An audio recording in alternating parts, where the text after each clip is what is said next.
Dhamma sambuddhassa buddhang saranang gacchami dhammang saranang gacchami sanghang saranang gacchami dutiyampi buddhang saranang gacchami Dutiyampi dhammang saranang gacchami. Dutiyampi sanghang saranang gacchami. Tatiyampi buddhang saranang gacchami. Tatiyampi dhammang saranang gacchami. Tatiyampi sanghang saranang gacchami.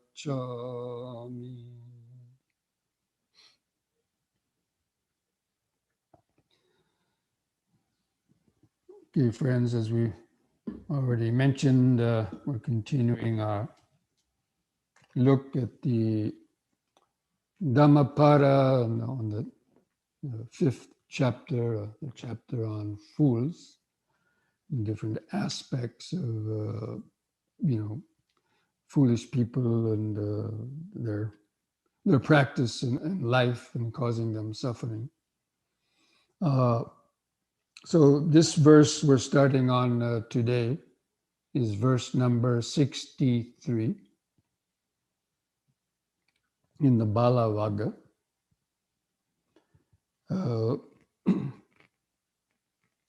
And I'll recite the Pali verse. Yo balo manyeti balyam pandito vapitena so balo cha panditamani save balo ti uchati. Or the meaning of that is the fool who knows that he is a fool is for that reason a wise person, or is wise to that extent. But the fool who thinks that he is wise is called a fool indeed. So I think we, might, know some people or have heard of some people like that. Especially nowadays with political situation, people that, believe their theories and all kind of things like that, cling to them, and they think they're wise because of that. But and indeed, even in the face of sort of like maybe not proof, but when those theories are proven wrong, people still cling to them for whatever foolish attachments or whatever gain they think they might get out of clinging to, the way they act, like, anyway, I'm not going to mention all those things, but so at least the fact that when we know we do foolish things and we know they're bad, it could not necessarily a foolish thing, but let's say even so, like, various addictions that we might have. Okay, so people generally know that smoking or drinking is bad for you. At least they know it, and then they might make some effort to stop, even though because of certain reasons, maybe they can't successfully stop, but at least they know it's bad for them. So in that sense, they're wise to that extent, that at least they might try to do something about it, where a foolish person would just say, well, I don't care, or that's all illusion, like they don't believe COVID-19 exists or something like that, or various things. So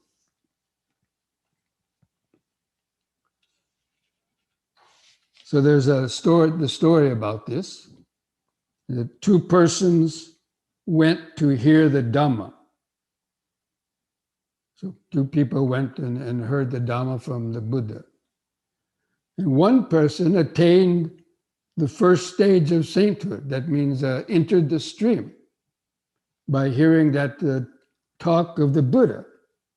But the other one stole some money from somebody that was, sitting by them. So here, this example of two people go to hear the Buddha. One is hearing the Dhamma and gets partially enlightened, and the other one is just thinking what he can steal, even though they're listening to the Buddha's words. This person's stealing the money. So on the way home, the person who stole the money taunted the one who attained the stream entry, said, "Oh man, we could have made out there. You could have stole some money from the guy sitting next to you. Your big fat wallet, and I got some. You didn't. You're a fool. You didn't even take that opportunity to steal some money." So that was, the guy that stole the money was telling the stream enterer that he was foolish for not taking the opportunity to steal the money. So anyway, the gossip hotline, it got back to the Buddha that, this person had, stole the money and then so then the Buddha took that opportunity to explain the difference between a fool and a wise person. So does anybody have any questions based on that verse? But there is a comment. Yeah, I'm reading one there on fools who think they are wise. Modern psychological phenomena for this.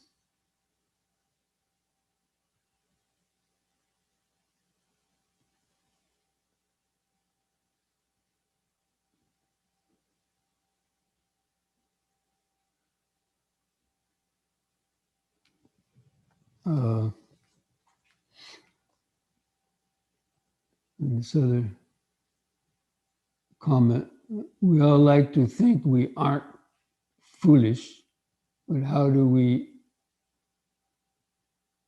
know we aren't foolish? Well, of course, there's many degrees of, foolish behavior, right? Now, from the Dhamma point of view, until you've attained enlightenment, you're a fool to that extent, right?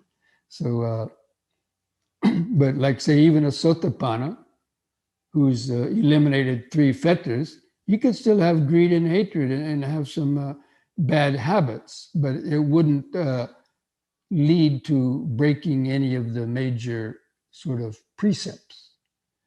But, he could do, because of unmindfulness, even though he was a Sotapanna, he could do some foolish things. So in one sense, we all have, of course, certain aspects of wisdom. And then we also, until have reached a high degree of, enlightenment, we're bound to do some foolish things from time to time. Now, the word foolish things there's a lot of latitude in that. And, like just being unmindful, right? So, you're unmindful and maybe you're distracted by something and you're letting your sensual desire distract your attention, and then you step in a hole and twist your ankle or something like that, or you injure yourself because of unmindfulness. So you can laugh at yourself and say, how foolish I was, right? So you're foolish because you're unmindful, and then you did something that caused you some pain or some problem. So, we do a lot of these things. It's mainly because of, being unmindful. not because we're kind of maliciously doing bad things.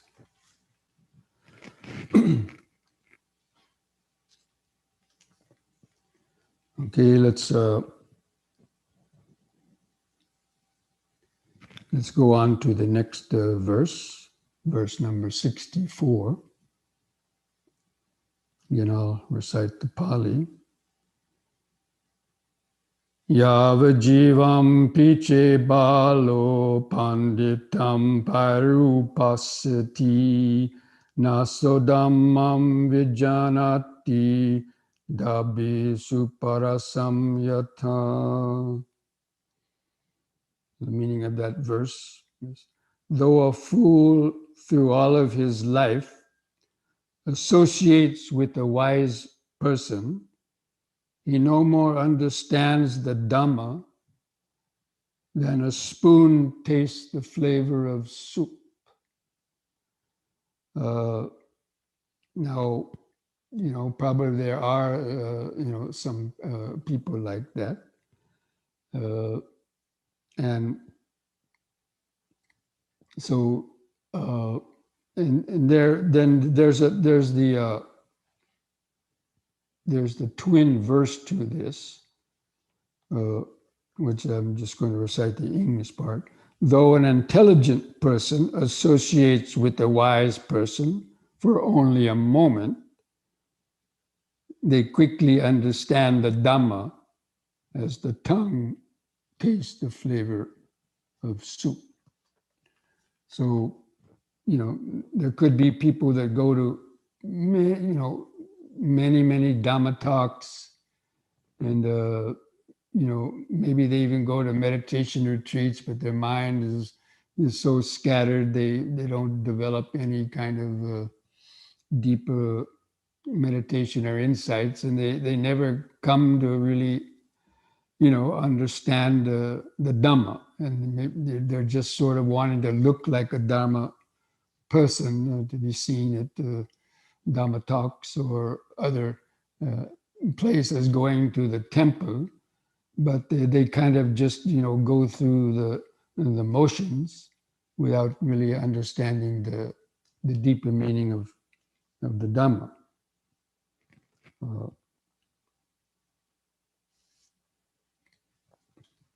And I'm going to read the story on this. It said there was one monk named the Venerable Udai, and he used to sit up on the Dhamma seat and give some Dhamma talks.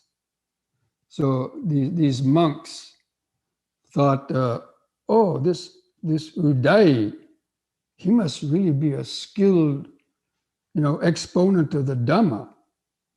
He's up there all the time, sitting on the Dhamma seat and, giving some talks. So they said, let's ask him some questions about, what he's talking about. And so they questioned him, about deeper aspects of the teaching, and he couldn't answer, or he answered in, ways that even made them more confused. So they discovered, his ignorance, that, even though he might have memorized a lot of Dhamma points and discourses, when he was pressed for the deeper details on how to, to practice meditation or other aspects of the Dhamma, that he stumbled on that. So that then they reported it to the Buddha. There was a lot of tattletales back in those days. So they told the Buddha about it, and then the Buddha again then recited this verse about the fool and the Dhamma, that just sort of plays around with something but doesn't really get to the meat of it. Like there's a lot, so without attaining states of probably couldn't attain into jhanas, or wasn't even maybe he was not even a sotapanna, or maybe that, but anyway,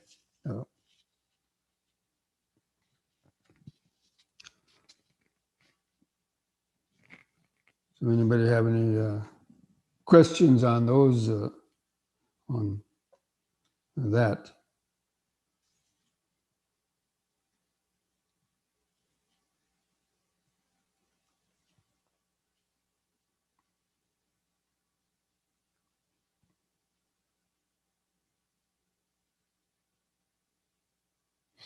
There's another sutta called the Simile of the Snake, and about, you know, in the practice of Dhamma, like, you know, to catch a snake, you know, in India or somewhere, you know, you have to be careful and catch the snake just behind the head, so it can't turn and bite you. But, you know, if you saw the snake and you grabbed him by the tail, then the snake could then turn around and strike you. So people that sort of play with the Dhamma, play games with the Dhamma in that way, you know, like say, only want to learn the Dhamma to gain fame and or get rich, as some people do, but, you know, whatever, you know, and not really practicing it, then the Dhamma can come back and, you know, bite you. Instead of liberating you, it can get you deeper, you know, entrenched in the web of karma and suffering.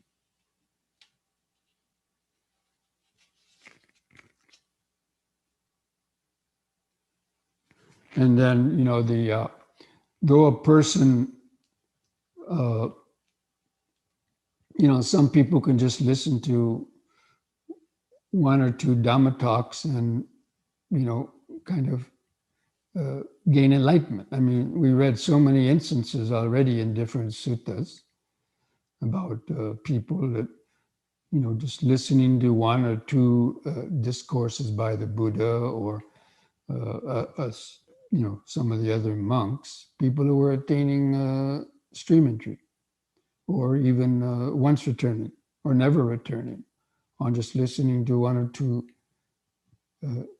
teachings. So, you know, they had that kind of intelligence. You know, there could be, you know, a wise person. So a wise person can understand the Dhamma, you know, quite quickly. And so the story behind that one is there were 30 youths, I mean, young people, who listened to the Dhamma, and they attained arahantship. And that was actually some of the first monks, Yasa and his friends, I think, that came to the Buddha and just listened to, you know, one discourse or a couple of discourses, and they attained arahantship. So there are people, you know, there are people like that because of probably accumulation of merits from the past, they were able to, you know, to realize quite quickly, whereas other people could listen to hundreds and hundreds of Dhamma talks and not get such a deep penetration.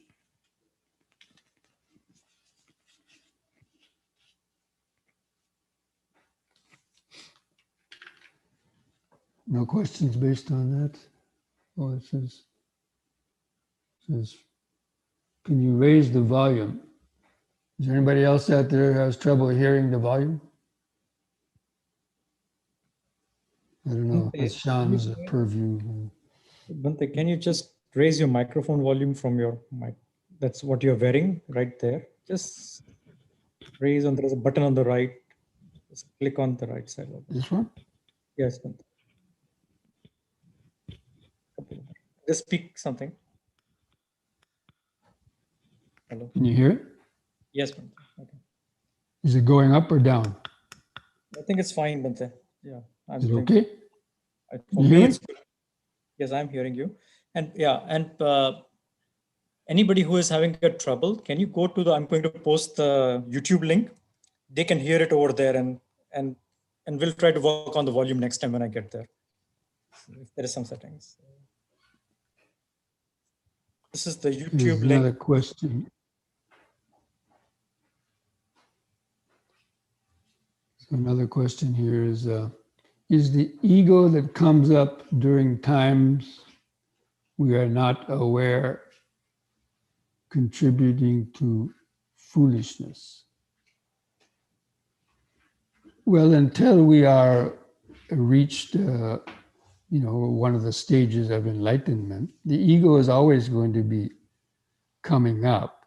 It's behind everything that we do. But even though you have the sense of the ego, it doesn't mean everything you do is foolish. The ego, could be a good ego. Even somebody who's a sotapanna or once returner hasn't purified the ego totally, but they've purified their actions and things like that they're, not doing, a lot of really foolish things. So you can have an ego and not necessarily be foolish from the the relative sort of standpoint.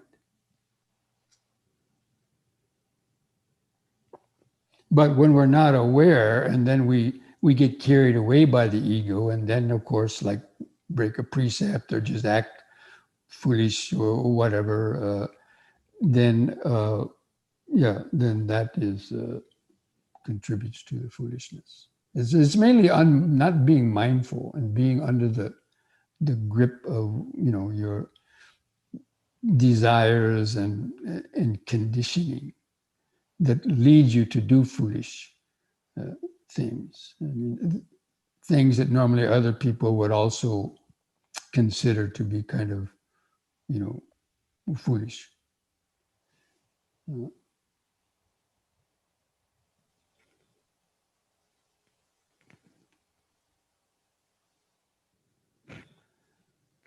Okay, so let's go on to another verse.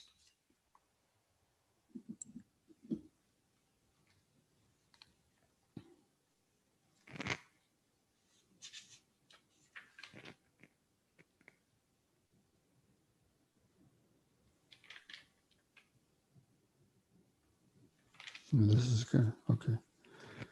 I'll read the Pali. Charanti bala dummeda amiteneva attana karonta papakam kamam yam hoti katu kapalam. So the meaning of that one is fools of little wit move about with their self as their own foe, doing evil deeds, the fruit of which is bitter. So actually this addresses that previous question. That yes, the people are attached to their self, meaning the ego. Their ego becomes their own foe because of these attachments to the ego's beliefs, believing in different things, like these people nowadays, some politicians and others, or these people who are believing in foolish things and think that they're right, and then it becomes their own foe, causing them problems. Now so many people are facing criminal charges, right? So so basically it's it is the self that forms its likes and dislikes, greed and hatred, and that leads them to doing all kinds of karma that then has the bitter fruit, that has its painful consequences. And so there's a story about this verse. It says, one day a leper heard the Dhamma and became a sotapanna, a stream enter. So you all know what a leper is. It's a leprosy, a person had leprosy. So in those days, it was very common in India, leprosy. And anyway, this leper, I guess, went and heard a talk from the Buddha and became a sotapanna, because there's nothing really that would prevent somebody that, like that from, if his mind was clear, he could attain sotapanna. But unfortunately, as he was returning back to his home, he was attacked by a wild cow, evidently with horns, and killed him. Now, we've read some other stories about, people getting killed by wild cows in those days. Even today, the cows run around freely in India, and you could get attacked, although nowadays they're pretty docile. But anyway, so this person who became a sotapanna was killed that very same day.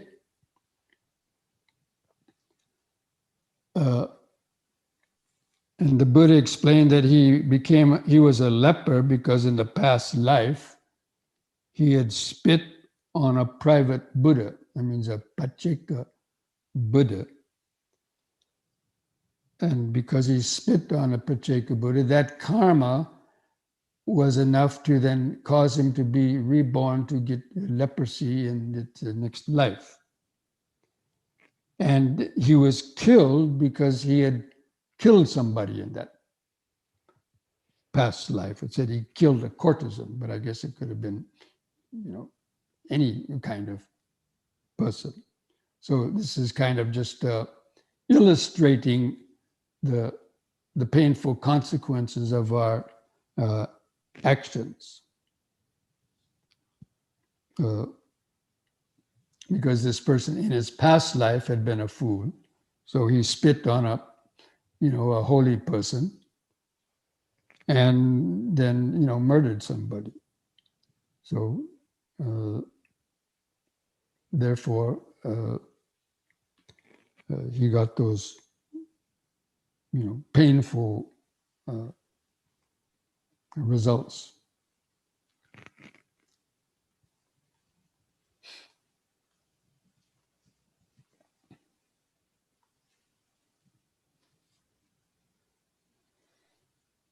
Okay, we're just going to go over a couple more verses. Anybody have any questions? Any other questions about any of those things? Okay, I'm sorry. There's a few here. Is mind a monolithic entity, or does it have any divisions? If there are different identifiable parts, which part holds foolishness and wisdom? That may be a little bit difficult to answer with any certainty. As far as the mind being a monolithic entity, maybe I don't know the meaning of that word monolithic. There's a lot. The mind basically is feeling, perception, volition, and consciousness. So these are the four activities of the mind. When we say the mind, it means feeling, perception, volition, which means also the sankharas, which means all the accumulated thoughts and habits, and memories, and so on.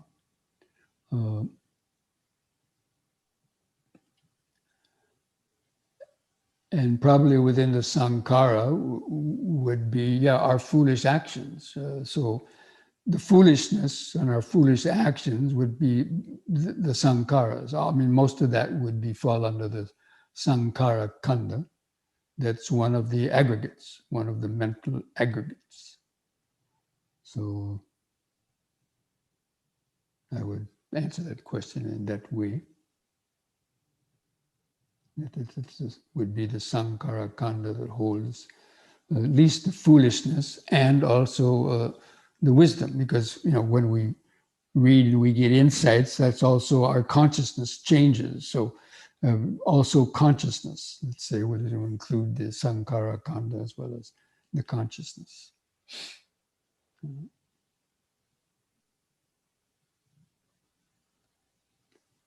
Could you please share which translation of the Dhammapada you are using? I have one that is only English.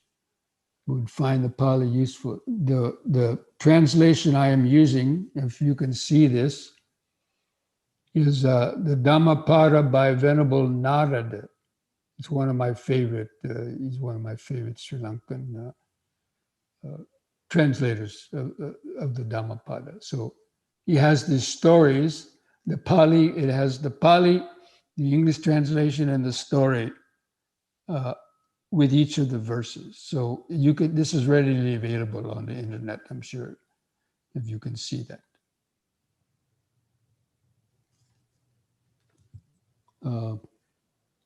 It says, my translation says immature instead of foolish. Yeah, but that's the liberty of the translator. We see that quite a lot when you read different translations.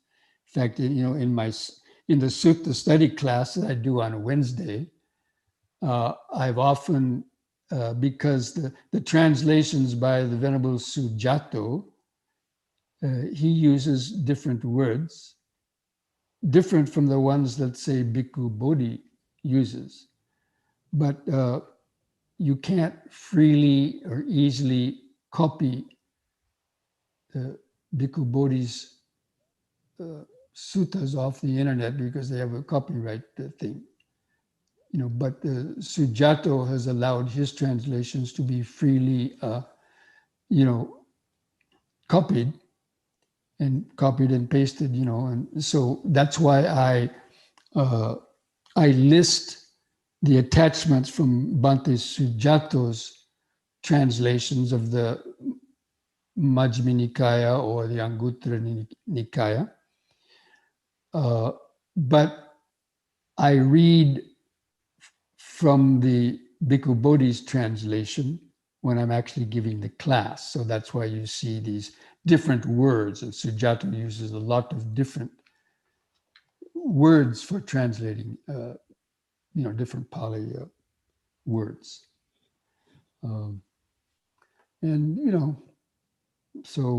Fool and immature. I mean, you could say a child is immature, but they may do foolish things because they don't know any better. They haven't learned yet. Whereas a more supposedly mature person could do foolish things, right? So, but it depends on, which kind of words that are used for the translation kind of, appeal to you. Foolish sounds a little harsh. So, some people prefer to use more gentler, kinder words for the translations, such as calling it, immature person.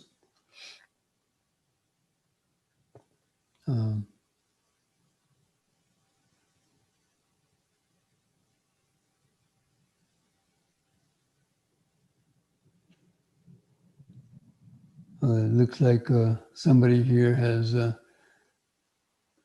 cleared up the word monolithic, being a single part, indivisible and uniform.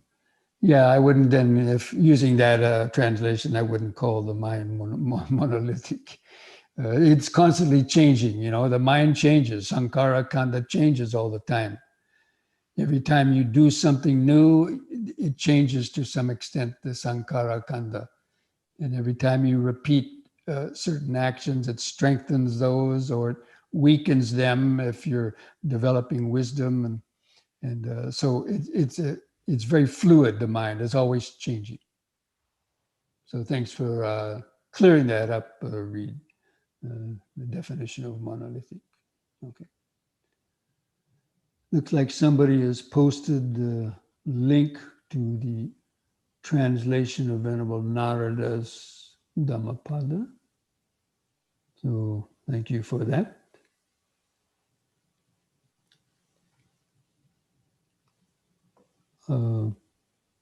Does the use of the term fool, in a sense, lend ridicule to help guide readers to learn how to avoid being foolish? Yeah, I mean, a lot of people don't think they're a fool, right? But then when you use the fool, you point it out, you're foolish, then it might get to the, oh, maybe it was kind of foolish, and, they can reflect back because no one wants to admit they're a fool, right? And that's the meaning of that other Dhammapada verse. The fool who doesn't think they're a fool is truly a fool. So sometimes, the Buddha or translator uses a little bit harsher terms because sometimes that's what a person needs, like this current example of all this craziness happening in the Republican Party and this all these theories and so on. People have to be called out on it, and then they realize, oh, now some of these guys that got caught breaking into the Capitol, right? Now they're saying, oh, Trump made me do it. We're only obeying Trump's thing. Well, they're a fool for following him for that. They didn't have enough intelligence to think for themselves. And they think, oh, we have to believe this just because he's our president, you're going to go jump off a cliff. So, I'm sorry if I'm, kind of saying those things, but, just to point that out, how,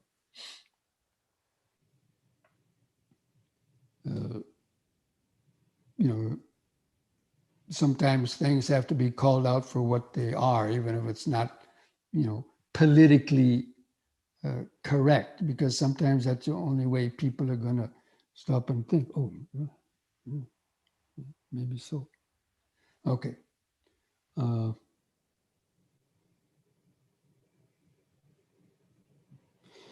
Okay.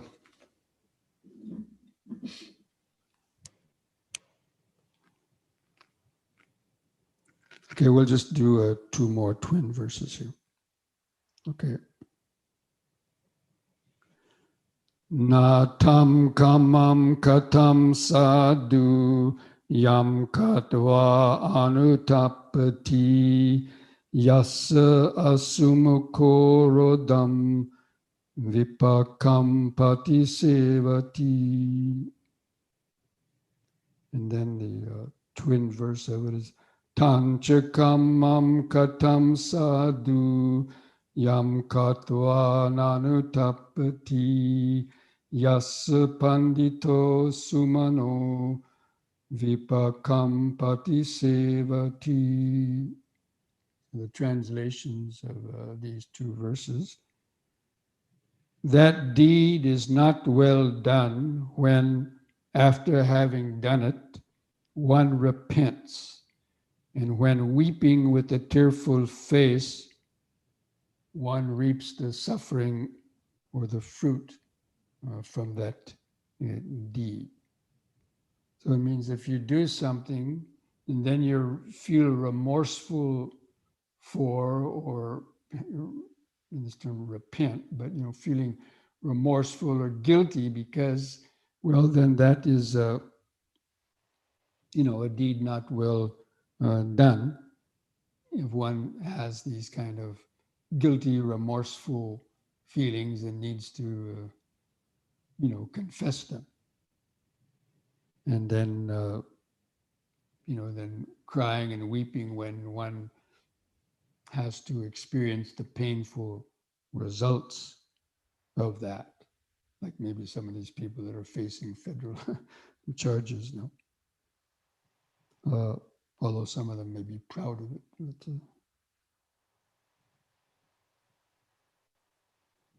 Now, the story behind this, there was a farmer accused of theft for keeping some stolen property. And because of his peculiar behavior, uh, people brought him before the Buddha, who then explained the actual circumstances of the cause. When the poor man was released because of his innocence, the Buddha stated the consequences of evil deeds.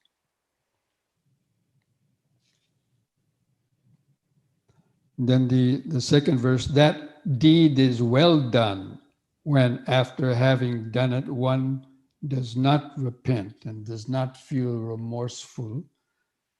Rather, one feels joy and pleasure and reaps the pleasant fruit of that action. So it's the difference between going to, like the first verse, right? Two people go listen to a Dhamma talk. One person attains Sotapanna and gets happy from becoming a Sotapanna, and the other one steals some money. He may have been happy at the beginning, but after the Buddha called him out, then he probably felt remorseful for it. So we get joy and happiness when we do things, without greed, hatred, and delusion. When we do things out of generosity, out of skillful conduct, when we keep the precepts and so on, and we cultivate, kindness and generosity, and when our wisdom increases, we develop our concentration, we become very happy about it, very joyful. As opposed to, lying, cheating, stealing, and then worrying about getting caught and all that. So the story behind that one is that there was a gardener, and the gardener risked his life to offer the Buddha some jasmine flowers, which were meant for the king. So maybe this gardener had some jasmine flowers, and he was supposed to give them to the king, or maybe he picked them on somebody else's plant. And instead of giving it to the king, he gave it to the Buddha. And then, contrary to his expectation, the king, now these flowers were supposed to have gone to the king, but then this gardener instead gave them to the Buddha. And when the king found out about it, the king was pleased. He said, "Oh, you gave them to the Buddha instead of me? That's good." So the Buddha actually appreciated that person's meritorious act and rewarded that person because of his, giving those jasmine flowers to the Buddha rather than bringing them to the king himself. So the Buddha commented on the effects of the good deeds. So I think we're going to stop doing the reading more of these now because time is getting on. Does anybody have any questions based on those last two? Bhante, can you just check on your speakers, like microphone setting, that your option has been selected as USB audio, microphone as well as the speaker? Well, most people seem to be hearing me all right. I keep on seeing. But can you just check it, Bhante, because when you do the yoga exercise, it won't work. Sorry, Bhante. Okay, well, let's just finish. Let's finish this, and then when we get ready to start the yoga, then you can tell me about that. Okay, anybody have any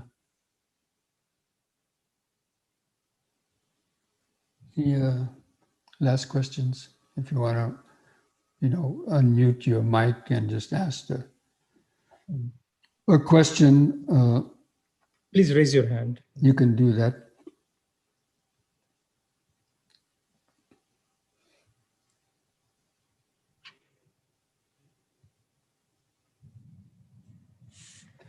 Okay, so if there's not any more questions, Bhante, then, just we'll go ahead and what? check the settings, Bhante, just under the microphone. Just it is USB is selected. So we'll go ahead and take a short break and then come back after a few minutes. And we have to make some changes here, get set up for the yoga program too. Okay, so take a few minutes break. Okay, so we'll go ahead and begin the yoga now. Just a moment.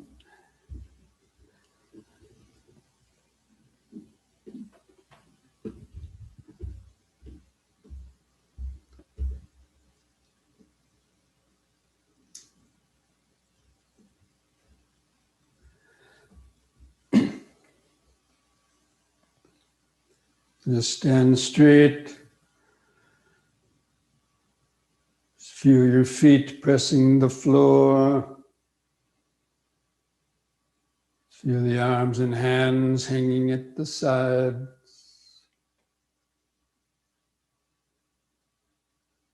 Feel the head balanced on top of the neck. Then begin some deep, slow breathing.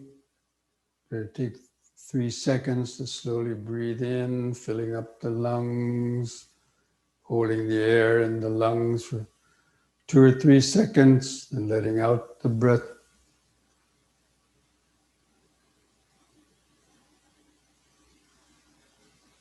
And coordinate these movements with the deep, slow breathing, repeating each exercise 3 times.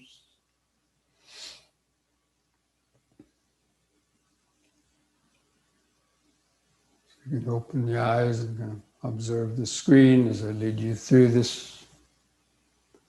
On the in-breath, raise the arms over the head, interlock the fingers, turn the palms up, straighten the arms, stretch your head back, look up at the back of your hands, stretch up.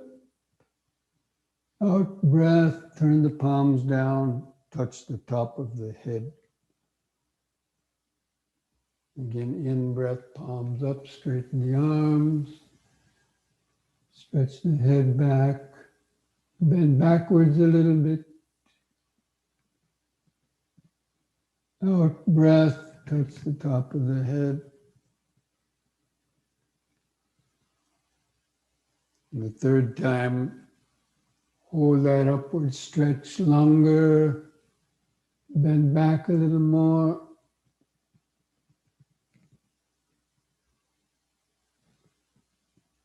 Now release the fingers. On the out breath, arms back to the sides. And relax. Close your eyes. Kind of focus your attention under the skin. Try to feel the increased sensations, pulsations, heart beating. Or even feeling where the clothing touches the skin.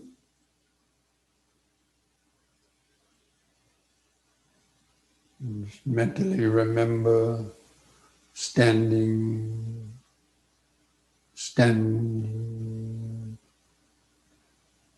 standing, the present moment of the body.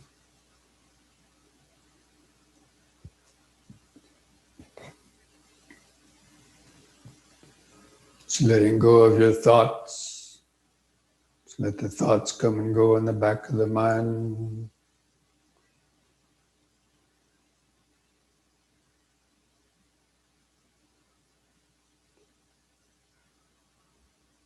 And next, on an in-breath, push up on the toes and raise the arms up over the head in this way, facing the hands toward each other, stretch up.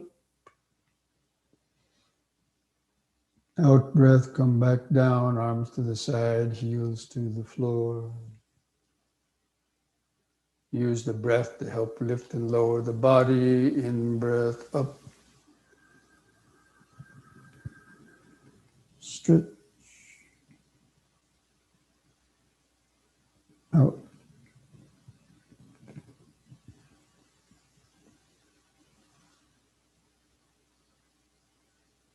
In.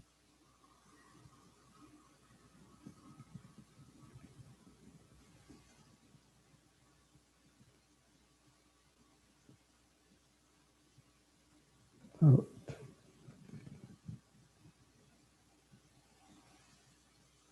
Relax. Just keep feeling the body.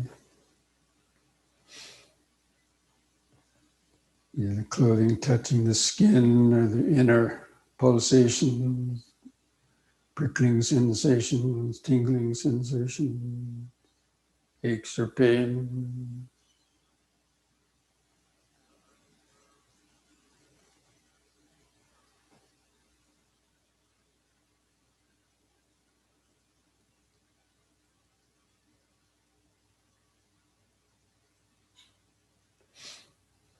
Okay, now spread the feet apart, at least 3 feet, wider the better. And place the hands, the chest, and breathe in, lift the hands over the head. On the out breath, lower the hands to the chest and bend the knees, lower the body down. Try to keep the torso upright, feet flat on the floor. In breath all the way up.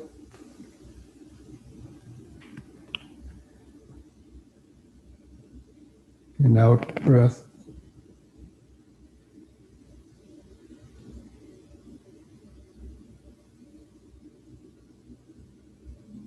In.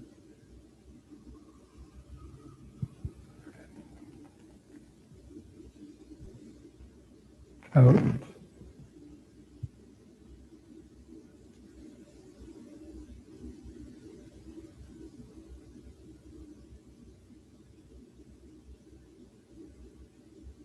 In.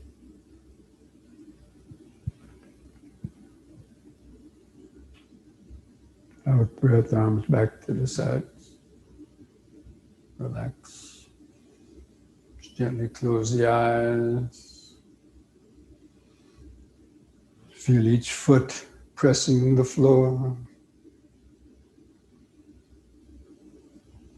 Feel the sensation of the legs spread apart.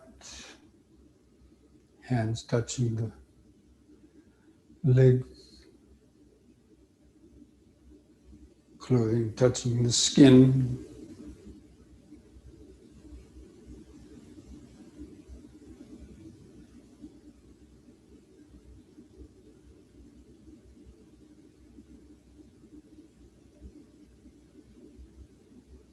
Remember standing, standing.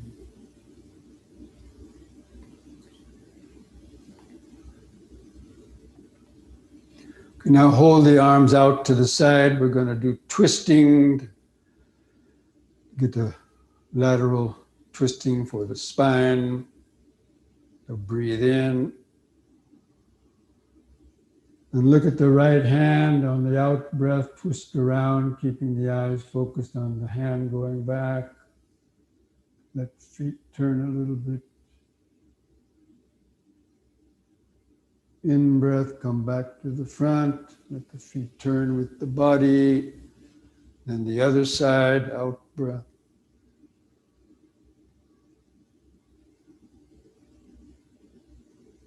In breath, back to the front. Again to the right, out breath.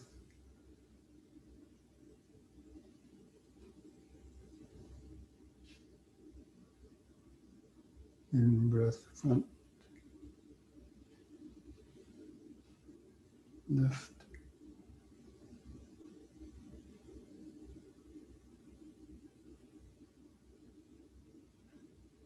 Once more to each side.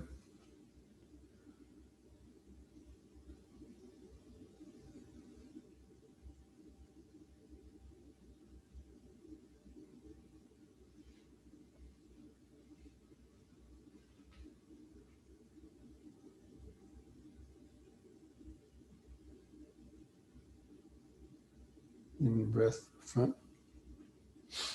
And lower the arms, relax. Just keep feeling the body.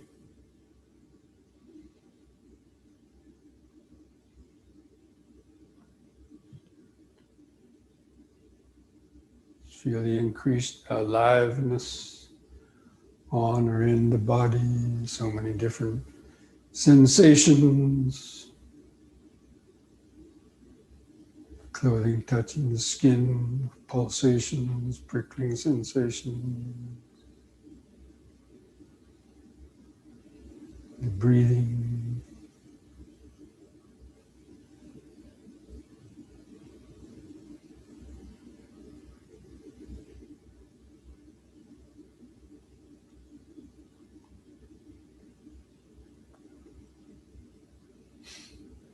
And now bring the feet back together. Going to do a kind of more little advanced backward and forward bending. And you have to be careful with the back bend. Don't bend back too far the first time. Be aware of any shaking of the body, especially when you lift back up. So turn the palms outward.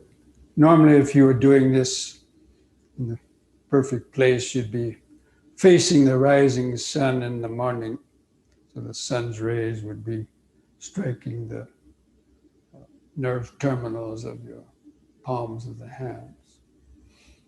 But anyway, on an in breath, you raise the arms up and you gradually spread them out to the sides while bending backwards. Keep the eyes open. Bring the arms to the horizontal position to the side. And carefully lift up with an in breath. And with an out breath, lower the hands down. Bend forward. Try to touch your toes or place your hands on the floor. And let the lower spinal vertebrae stretch out. And then begin standing up. Turn the palms outward again. Breathe in. Gradually spread the arms outward as you bend back, out to the sides. Look up at the ceiling. Carefully lift up the in-breath. Out-breath, hands down to the floor.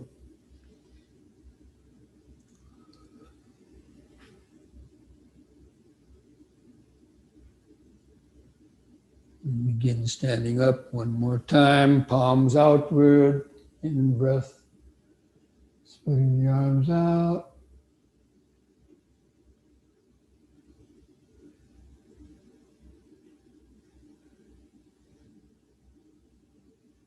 In-breath up, out-breath, hands to the floor.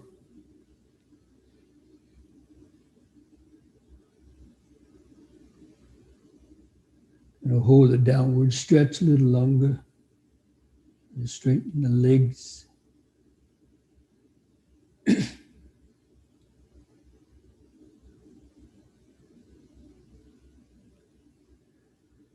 And begin to stand up. So on the in-breath, bring the hands together at the chest. And the out-breath, hands back to the sides, relax. Feel the whole body pulsating, vibrating with activated life force. Just try to feel that.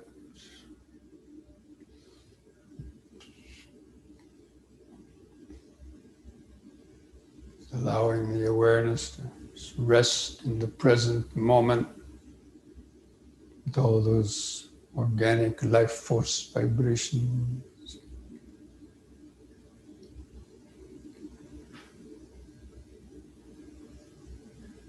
Just remember standing,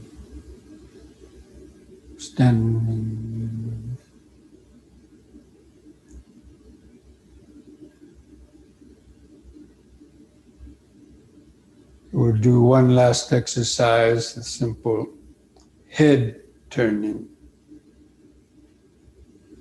keeping the chin level to the floor. On an in-breath, turn the head to the right. Try to look over your right shoulder.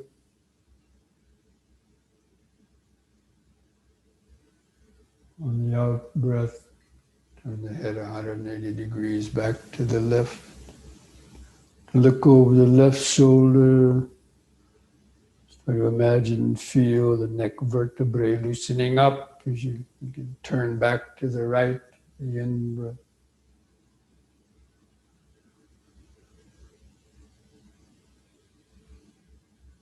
Out-breath, left.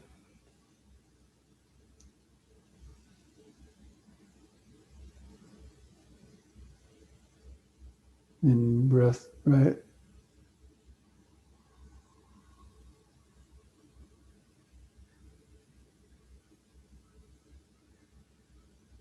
Out-breath, left.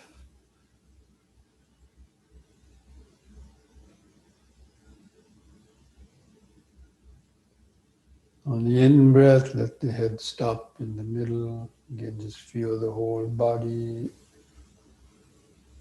vibrating, pulsating. Present moment awareness. Standing, standing, standing.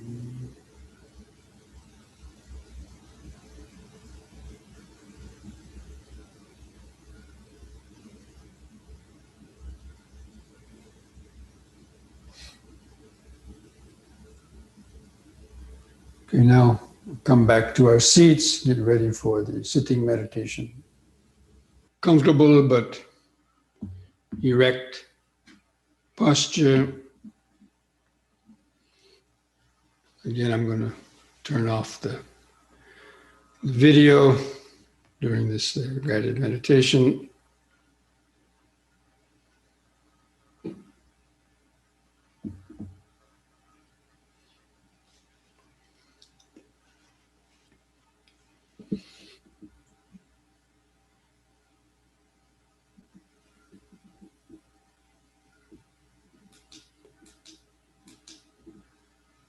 You just sit straight, try to align the back of your head and the spinal column.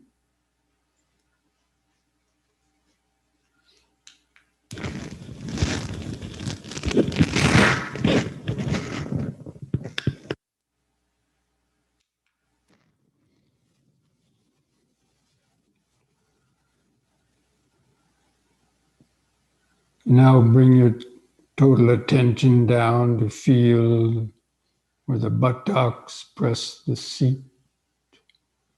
Feel the weight of the body pressing the buttocks. On the cushion, try to feel the right and the left buttocks. Feel some sensations of pressure.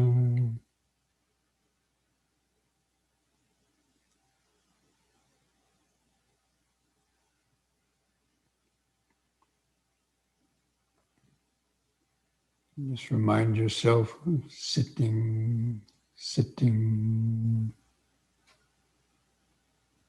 Now mentally feel the legs, how the legs or the knees are bent underneath.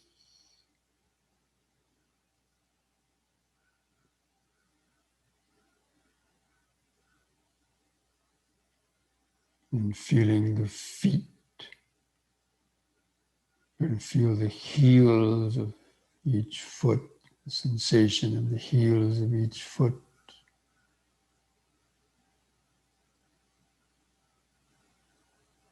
And then the rest of the foot, the arches and the toes. Feel where the socks touch the skin of the feet, where the toes touch each other. Feeling those subtle sensations. It's like looking through a magnifying glass.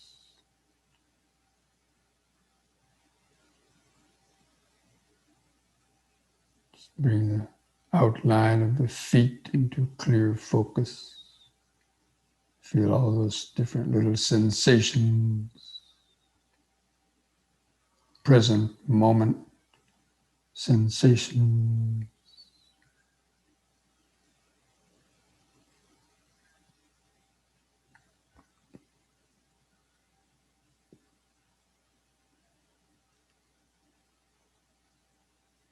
And let the awareness kind of move up a little bit to feel your hands and fingers, where they touch together, where they touch the body.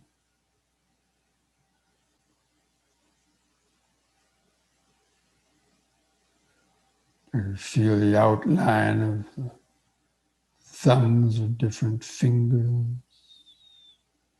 the subtle pulsation.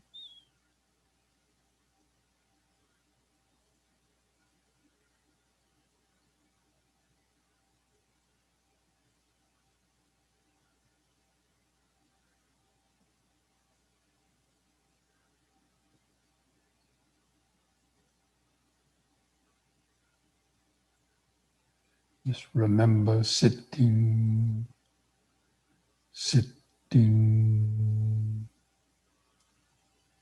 the present moment of the body. Now feel the weight of the arms hanging from the shoulders.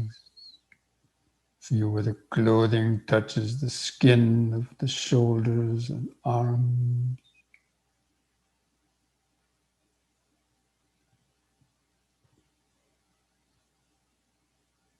Relax the shoulders.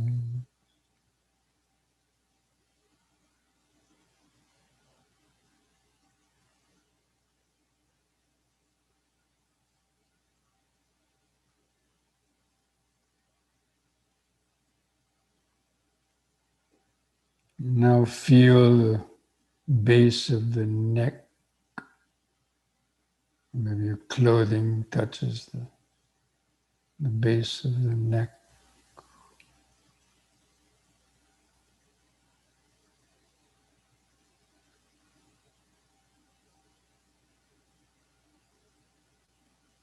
And also try to notice inside the throat, maybe some sensation to cough or to swallow, or any other sensations in the throat.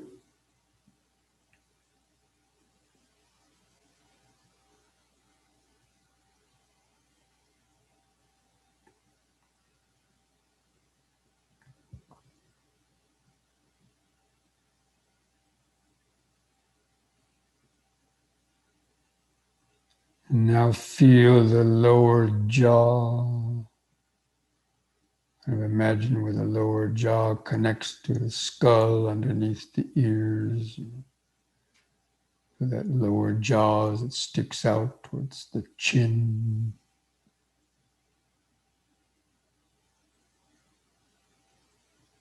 Feel the gums or teeth embedded in the jaw.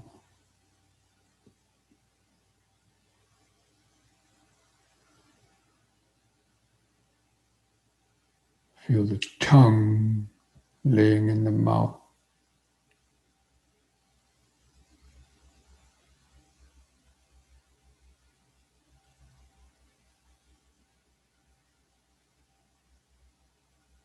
And feel the lips touching together. Feel the dryness or moistness sensation in the lip.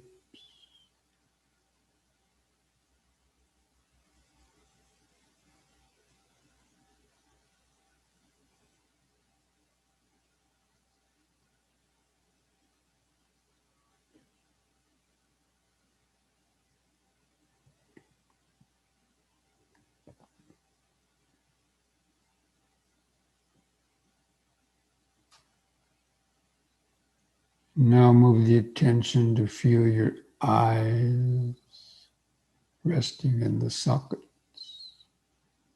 And the eyelids stretched over the eyeball.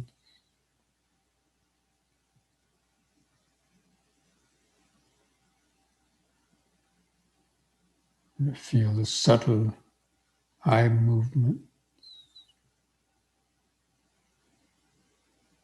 The blood pulsing in the capillaries of the eyes or eyelids.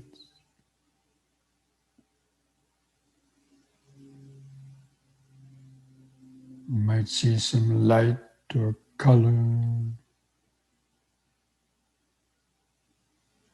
or even a mental image,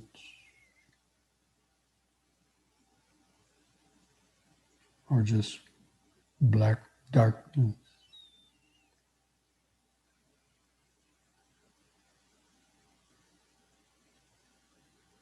Just get the sense of kind of the awareness, resting just behind the eyeballs, kind of looking out over them,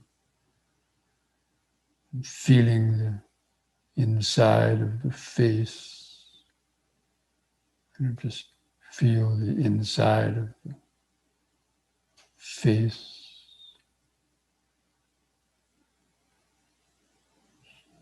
All those sensations, prickling sensations, sensations of the skin stretched over the front of the skull. Feel the nose.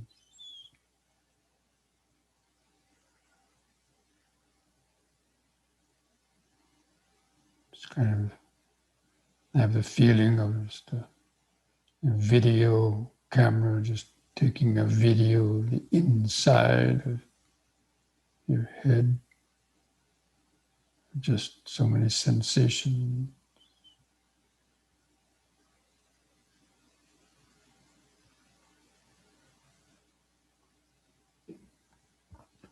I can just remember sitting, sitting,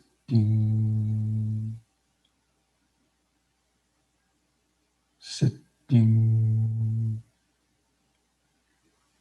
It's the present moment, the here and now of this body. And now begin some deep, slow breathing again, as we were doing during the yoga period. Take a few seconds to expand the lungs, bring the air into the upper chest, hold the air in the lungs 2 or 3 seconds. And feel that relaxing contraction of the out breath.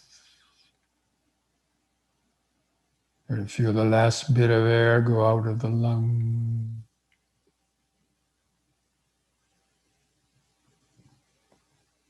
Just take several more deep, slow breaths like that, cultivating this basic mindfulness.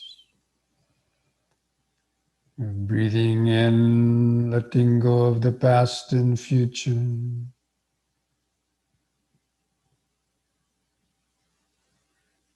Breathing out, sitting here and now. Breathing in, letting go of the past and future. Breathing out, sitting here and now. Breathing in, feeling the whole body.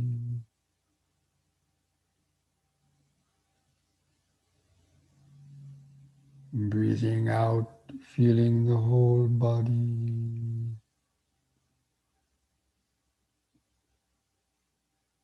And now we're going to count the breaths from 1 to 10, try to develop a better concentration without letting the mind wander to various thoughts. So just keep the attention focused in the middle of the body. Try to do some, continue the deep, slow breathing to help you stay concentrated. With the next expanding in-breath, mentally count 1. Feel the brief pause. And with the contracting out breath, also count 1. 1 complete round of breathing. And the next in-breath, 2.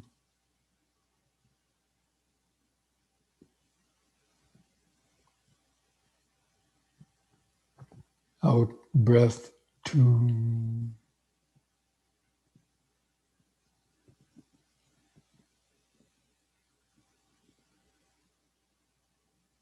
In breath, 3.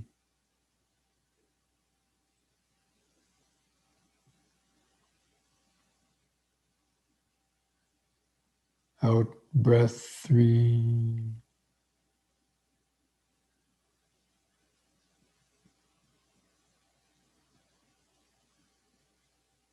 In breath, 4.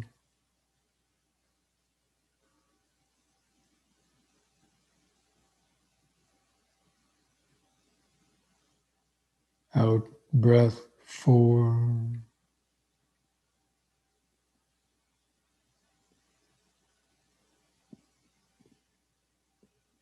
In breath, 5.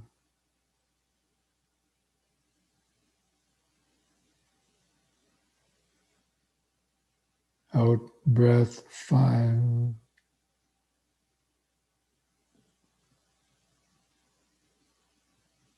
In breath, 6.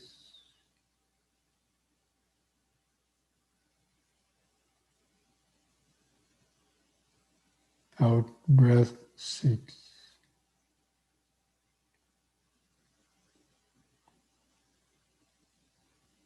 In breath, 7.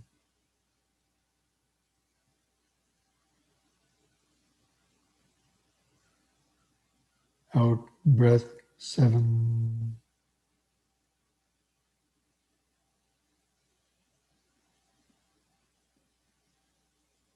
In breath, 8.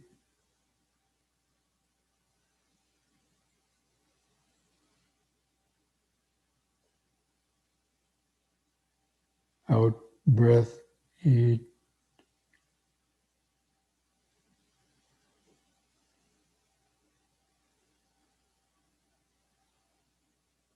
In breath, 9.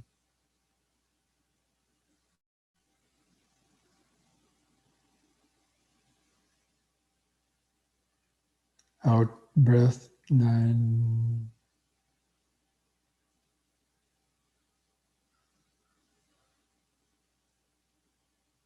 In breath, 10.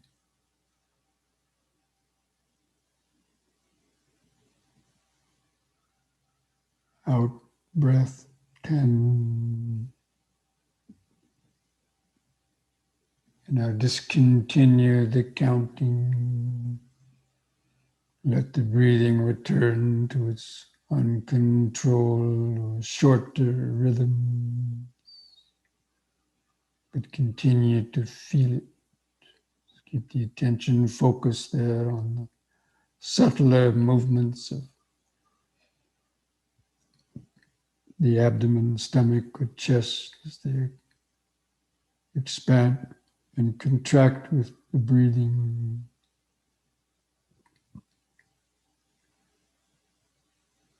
Notice the brief pauses after the in-breath and after the out-breath.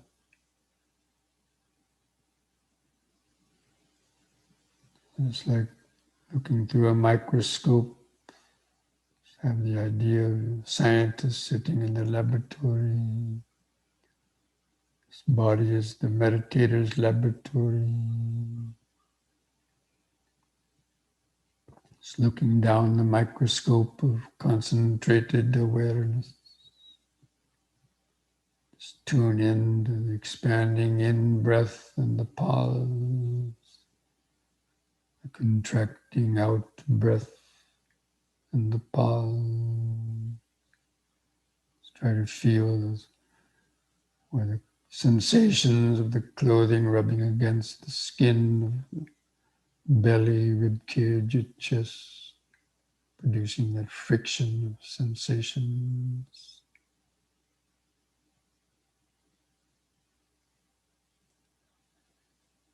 Just make that the primary object of your focused awareness.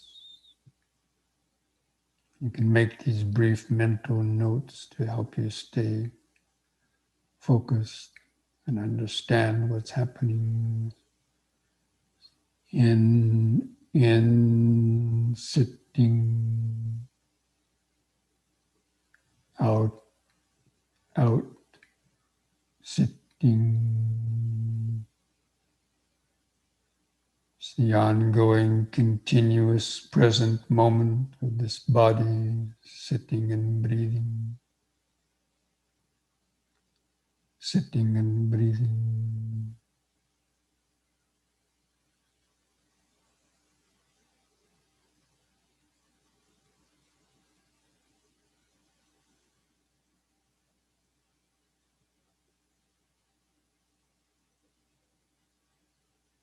Try to feel and notice how each breath is different. Sometimes longer, sometimes shorter. Sometimes you feel it in the abdomen, sometimes you feel the sensation in the rib cage or chest. It's always changing. So many different little sensations.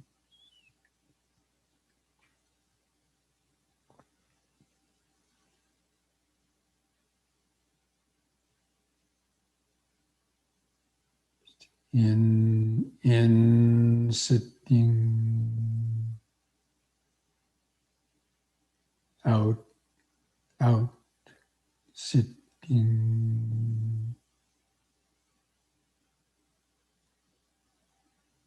At the same time, be alert for thoughts sneaking up into the mind, carry you away in thought. The mind gets caught up in thinking, recognize it as thinking. Gently let go of the thought. Just keep coming back to connect with in sitting, out, sitting. Just moment by moment, breath by breath.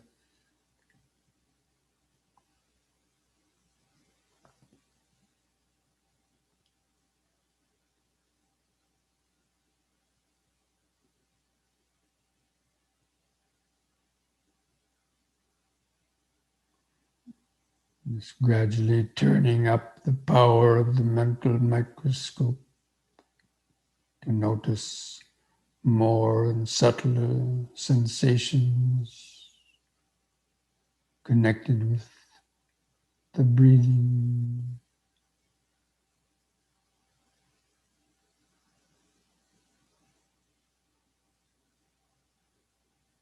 Sometimes it's an easy breath, sometimes a difficult breath. Feel those pauses between the breaths. The pauses between the breaths, feel the outline of the posture.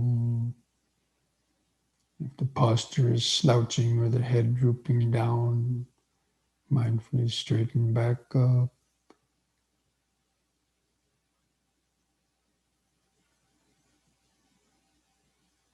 Or from time to time, take some deep, slow breaths to help stay connected to the body. In sitting, out, sitting.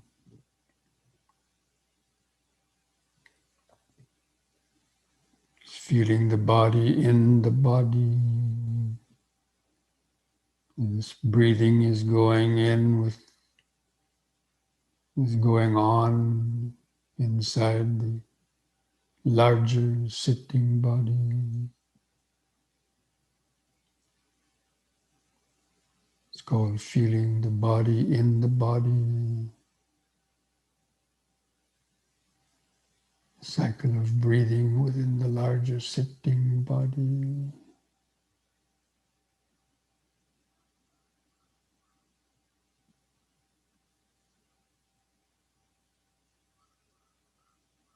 Even while feeling the breathing, you can notice other sensations on or around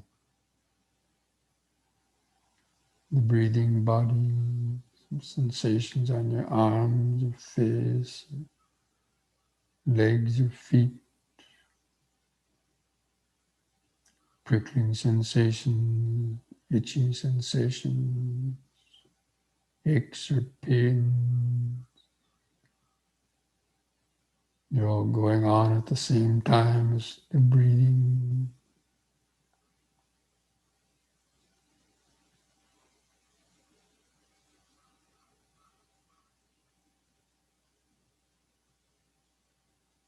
At the same time being alert for the thoughts arising or urges, the urge to move, urge to think. There's always two processes going on at the same time. The physical process, it's physical sensations, and then the mental process, or stream of thoughts, ideas, perceptions, ego consciousness.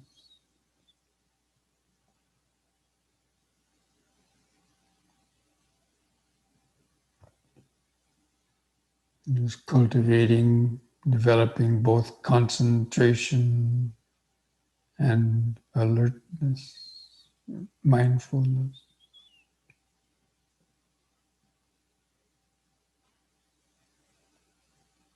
Concentration is staying focused in the body and breathing. The mindfulness is the alertness for other distractions, for any hindrances arising.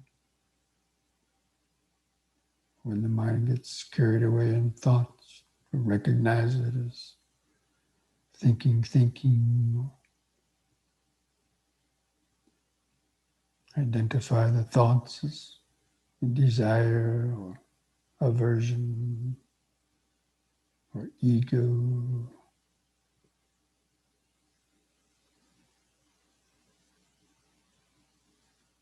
We're always coming back to this in sitting, out, sitting.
In sitting,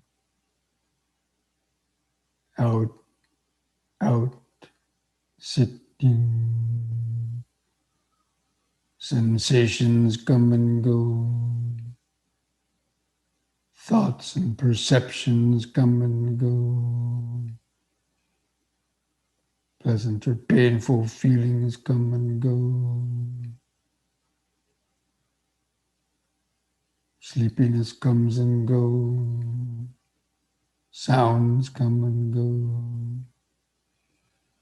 These are all just a continual flow of change and impermanence of the body and mind.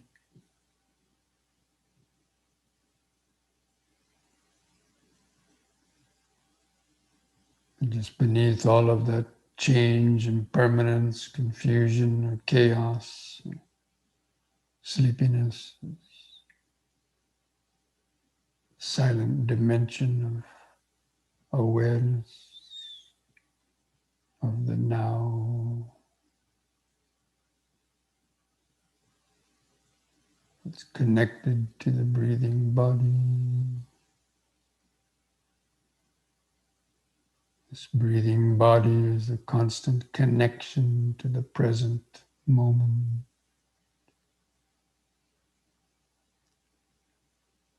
And if we lose that connection to the present moment awareness, to the breathing body, and the mind gets carried away in the flood of perception, sensation, the flow of impermanence.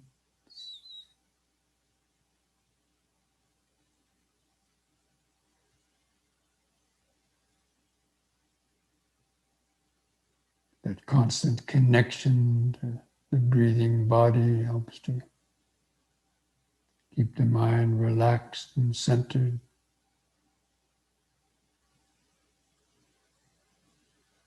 Developing calmness and equanimity to all of the changing sensations, and the five aggregates: feeling, perception, volition, consciousness.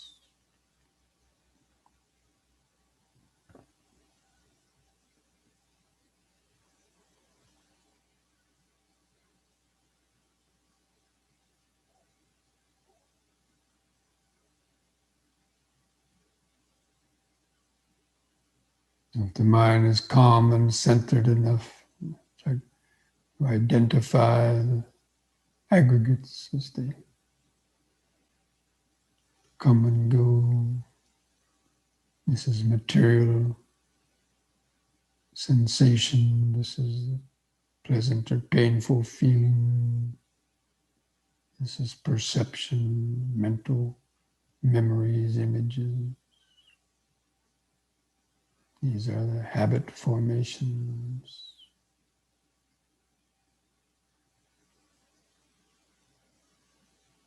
This is the ego consciousness. Thoughts of I, me, or mine.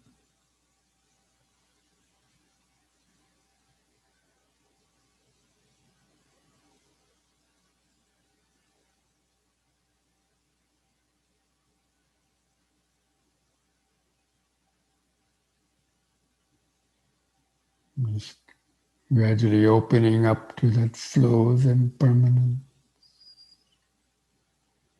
Just breathing in, beholding impermanence. Breathing out, beholding impermanence.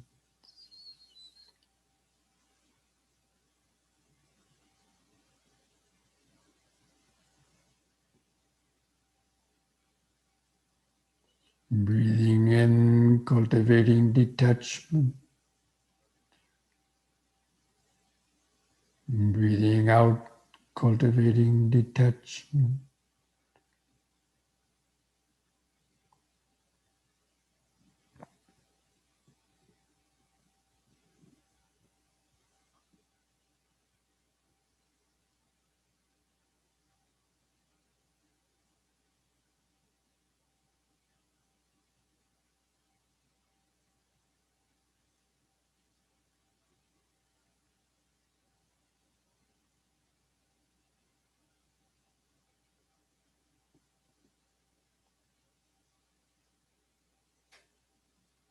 Try to get the sense of sitting in the balcony seat of a theater, watching the movie.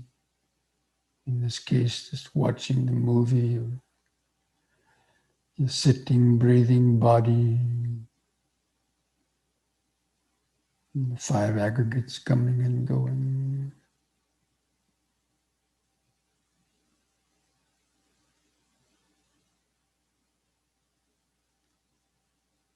Just knowing that there's a conditioned process.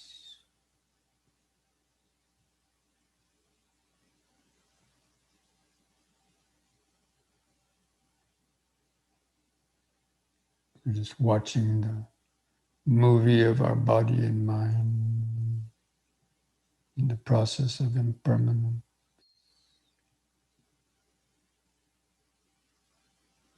Letting go of attachments or aversion.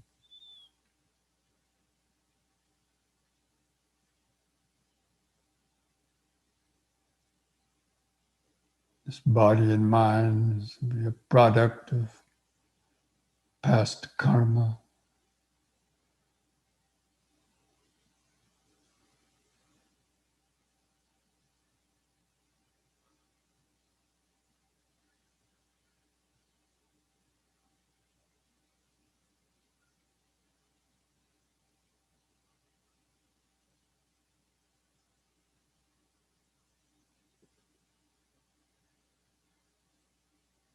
By cultivating mindfulness, concentration, and wisdom in the present moment,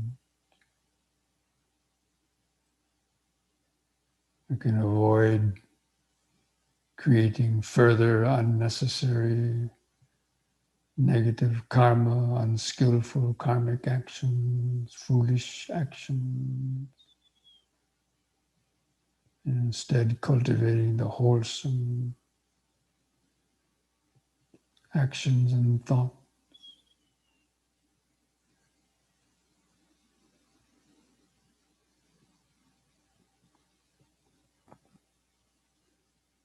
To change that karma in the future.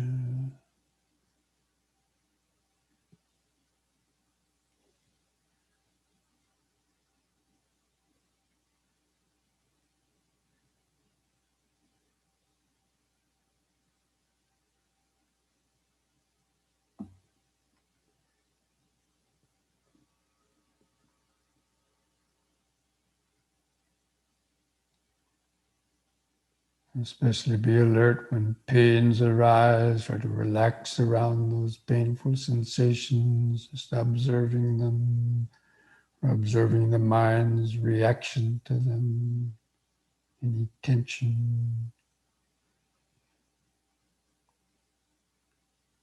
Try to resist the urge to move.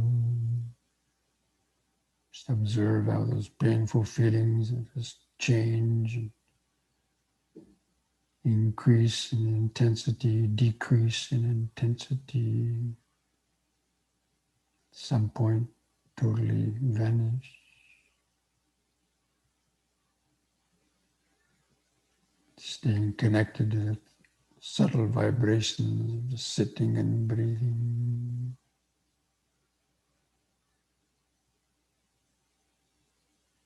That connection to the present moment awareness.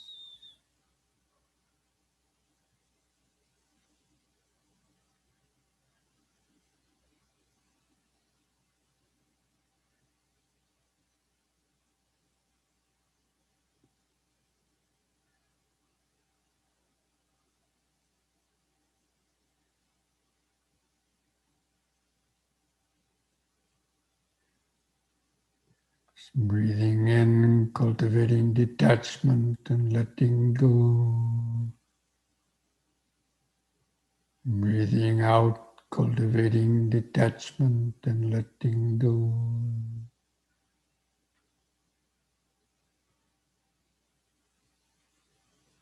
Letting the sensations come and go, letting the thoughts, mental activity come and go.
What perceptions arise from that sound contact?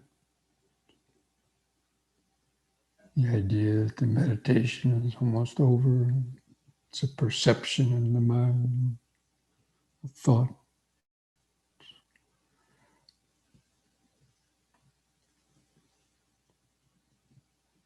Sabbe sankhara anicchati. Sabbe sankhara dukkati. Sabbe dhamma anattati. Yada panyaya pasati. Atane bindati dukkhi. Isamago visuddhiya.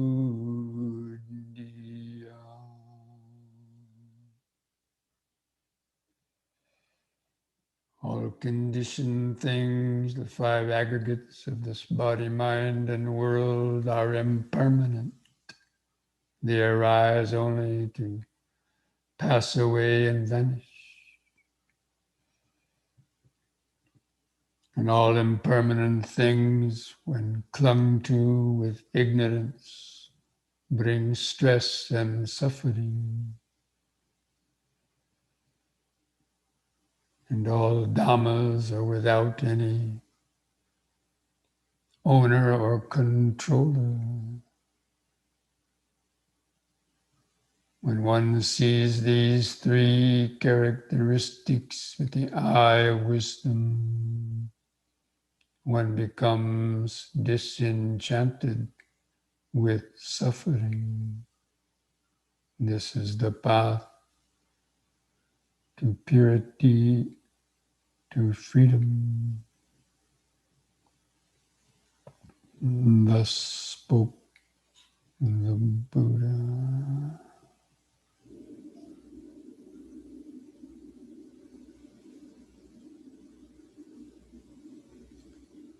And now let's spend the last few minutes of the meditation cultivating thought vibrations of friendliness, best wishes, or metta to ourselves and all other beings. So again, try to take some deep, slow breaths again, filling up the lungs, holding the air in the lungs for several seconds.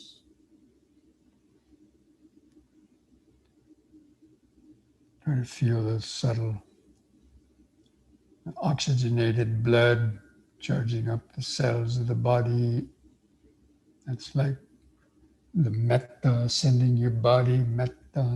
Feel the relaxing contractions of the out breath, letting the mind rest in the present moment, which is metta for your mind and consciousness. So just take several more deep, slow breaths like that, sending metta to your own body and mind. All the subtle, pleasant sensations like the metta.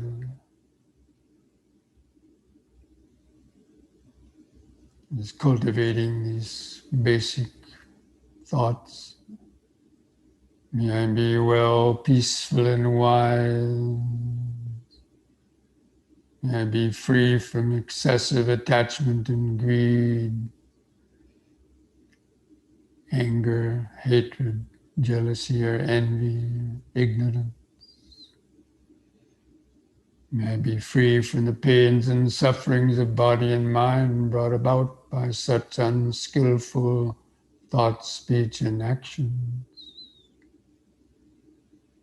May I also have the patience, strength, mindfulness, and wisdom to meet and overcome all difficulties in life. May I be able to continue to deepen my understanding of the Dhamma in the practice of meditation to help free the mind from confusion and suffering. May I be well, peaceful, and wise. Try to continue taking some deep, slow breaths. And as you're holding in the breath and on the out breath, just imagine these same waves of metta thoughts and vibrations going outward, sending them to your parents, other family members, even if they might be deceased,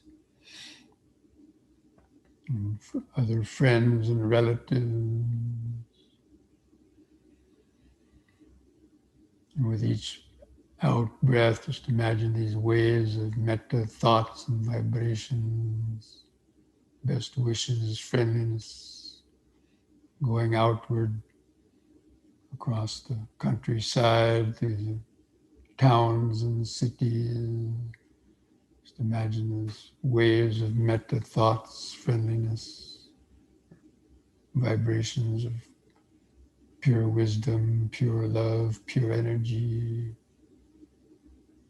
entering the bodies and minds of all the beings, soothing the fires of the greed, hatred, and delusion, soothing the pains of the suffering, and awakening the seed of love and compassion in their heart. Again, with each out breath, imagine these waves of metta thoughts, vibrations spreading out across the whole country and across the oceans, back to your home country, eventually this enveloping the whole earth, the whole world, in these warm vibrations of metta, friendly, best wishes, thoughts, vibrations, the general idea. May all living beings, wherever they might be free from greed, hatred, fear, and ignorance, free from the pains and sufferings brought about by the unmindful, unskillful thought, speech, and action. May all beings have the patience, strength, mindfulness, and wisdom to meet and overcome all difficulties in life. May all beings have the opportunity to hear the teachings of the Dhamma and to learn and practice meditation to help free their mind from confusion and suffering. May all beings be able to live peacefully and harmoniously together, understanding the ultimate interconnectedness and interdependence of all things. May all beings be well, peaceful, and wise. May all beings be well, peaceful, and wise. Just like a mantra reverberating throughout space. Well, peaceful, and wise.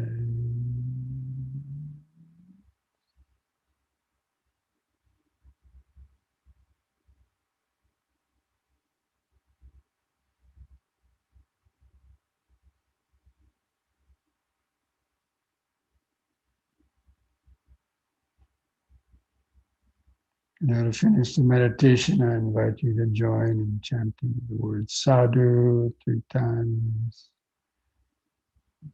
Do the chanting on a long out breath, feeling those vibrations in the body and mind. And place the hands at the together at the chest if you like. Take a deep breath.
Now place the hands at the edge of the knees. Take one more deep breath. Stretch your head back and pull the hands against the knees. Arch the lower spine.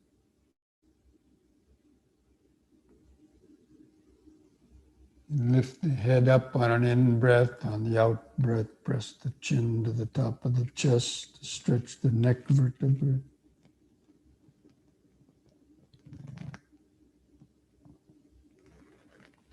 Lift the head up level on an in-breath. And relax on the out-breath. Put a smile on your face.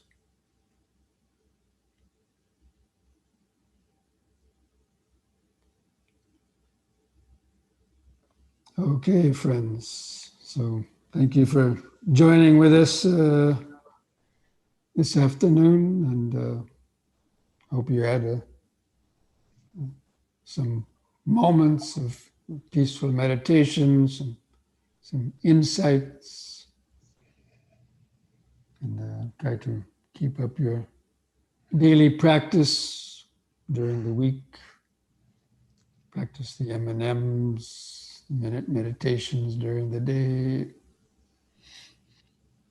Don't forget, mindfulness a day keeps dukkha away. Sutta a day keeps delusions away.